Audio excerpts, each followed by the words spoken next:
મારા વિચાર. શાળાને જ્ઞાનનું મંદિર પણ કહેવામાં આવે છે. મારી શાળાનું નામ મેલુસમ પ્રાથમિક શાળા છે. હું 8મા ધોરણમાં ભણું છું. મને દરરોજ શાળાએ જવું ગમે છે, કારણ કે ત્યાં નવું જાણવા અને શીખવા મળે છે. દરેકના જીવનમાં શાળાનું ખૂબ જ મહત્વ હોય છે. 2 માળની ઇમારત ધરાવતી મારી શાળા સુંદર છે.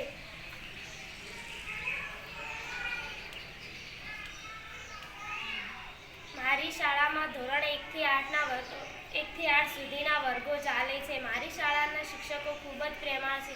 મારી શાળા મારા ઘરથી 3 કિલોમીટર દૂર આવેલી છે. મારી શાળા પ્રદૂષણ મુક્ત અને શાંતિપૂર્ણ સ્થાનમાં છે. મારી શાળામાં મહાત્મા ગાંધી, સરદાર વલ્લભભાઈ પટેલ, ભગતસિંહ, ડૉક્ટર બાબા સાહેબ આંબેડકર, ચંદ્રશેખર આઝાદ જેવા સ્વતંત્ર સેનાના ફોટા આવેલા છે. મારી શાળામાં મહત્વના દિવસો જેવા કે રમત દિવસ, યોગ દિવસ, પર્યાવરણ દિવસ, પ્રજાસત્તાક દિવસ જેવા મહત્વના તહેવારો ઉજવવામાં આવે છે. મારું નામ રબારી પ્રિયાંશી, ધોરણ 8, વિષય ટ્રાફિકના નિયમો. વાહનમાં ફર્સ્ટ એઇડ બોક્સ રાખવું, હિતાવ છે. કોઈપણ પ્રકારનો નશો કરીને વાહન કદી ન ચલાવો. વાહન હંમેશા ડાબી બાજુ ચલાવો. વારંવાર લેન બદલવી નહીં. વાહનમાં હંમેશા 2 વ્હીલર વાહન હોય તો હેલ્મેટ પહેરવું અને 4 વ્હીલર વાહન હોય તો સીટ બેલ્ટ જરૂર લગાવો. બને ત્યાં સુધી રાતનું ડ્રાઇવિંગ ટાળવું. વાહન હંમેશા ડાબી બાજુ અને જમણી બાજુનો રિયર વ્હીલ અથવા દરેક મિરર જોતા રહેવું. સાક્ષીબેન મીરાભાઈ, ધોરણ 8.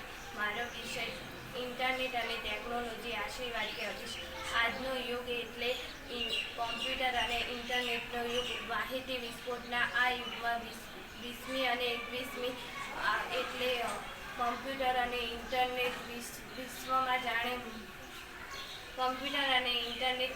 વિશ્વનું જાણે ક્ષેત્રફળ કે અંબરે બની ગયું છે. વિશ્વમાં જાણે એક ગ્લોબલ વિલેજ બની ગયું છે. ઇન્ટરનેટ એટલે international network. Internet is a global network. Internet એ આજે શિક્ષણ, વ્યવસ્થાપન, ઉદ્યોગો અને સરકારી તમામ કામકાજમાં ઉપયોગી બની ગયું છે. ઇન્ટરનેટ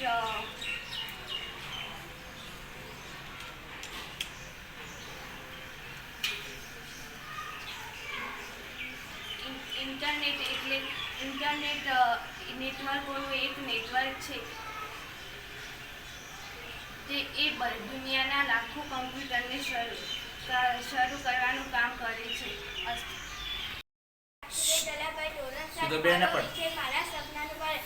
2047માં મારા સપનાનું ભારત. સપના તો સારા જોવાઈને એક સાથ સુંદર, શિક્ષિત અને સફળ ભારત દુનિયામાં વપરાય જ છે મારા સપનાનું ભારત. ભ્રષ્ટાચારી, ગરીબી અને બેરોજગારી રહિત દેશ એ જ છે મારા સપનાનું ભારત. મારા સપનાના ભારતમાં લોકો વિગત ક્યાંથી થાય છે એ શોધવાને બદલે વિકાસ ક્યાંથી થાય છે એ શોધતા થાય એ જ છે મારા સપનાનું ભારત. મારા સપનાના ભારતમાં યુવાનને હંમેશા પ્રાધાન્ય આપવામાં આવશે.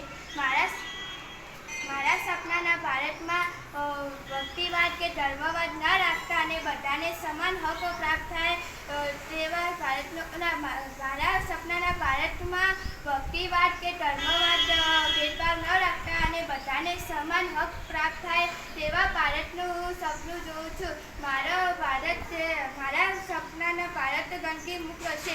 મારા સપનાના ભારતમાં સમગ્ર વિશ્વમાં વેપાર ઉદ્યોગના ક્ષેત્રે ટોચના સ્થાને બિરાજતું હશે. મારો ભારત દેશ ફરીથી સોને કી ચિડિયાના નામથી ઓળખાય તેવા ભારતનું સપનું જોઉં છું. મારો ભારત દેશ ઉજ્જવળ ભવિષ્ય વિશેના મારું સપનું જરૂરી સાકાર થશે તેવી મને શ્રદ્ધા છે. અસ્તુ.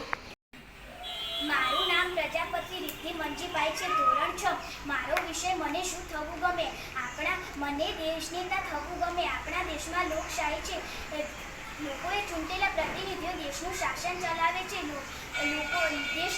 લોકશાહીના જતન માટે દેશને સારા દેશ નેતાની જરૂર છે. હું મારા વર્ગના વિદ્યાર્થીઓને કામમાં મદદરૂપ થયો છું. આજના ઘણા દેશ નેતાઓ ભ્રષ્ટાચારી છે. તેઓ સેવાના કામે મેવા જ મેળવતા હોય છે. હું પૈસા કે પ્રતિષ્ઠા માટે દેશ નેતા બનવા માંગતી નથી. હું ગરીબોની સેવા કરવા દેશ નેતા બનવા માંગુ છું. હું ગરીબોને સારામાં સારું શિક્ષણ મળે તેવા પ્રયત્નો કરીશ. હું ગરીબોને સારામાં સારું લોકોને તકલીફો પડે તો હું તેમને દૂર કરવા માટે પૂરેપૂરા પ્રયત્નો કરીશ. હું પાળી ન શકાય તેવા વચન લોકોને આપીશ નહીં. ભગવાન મારી ઈચ્છા પૂરી કરે તેવી હું પ્રાર્થના કરું છું.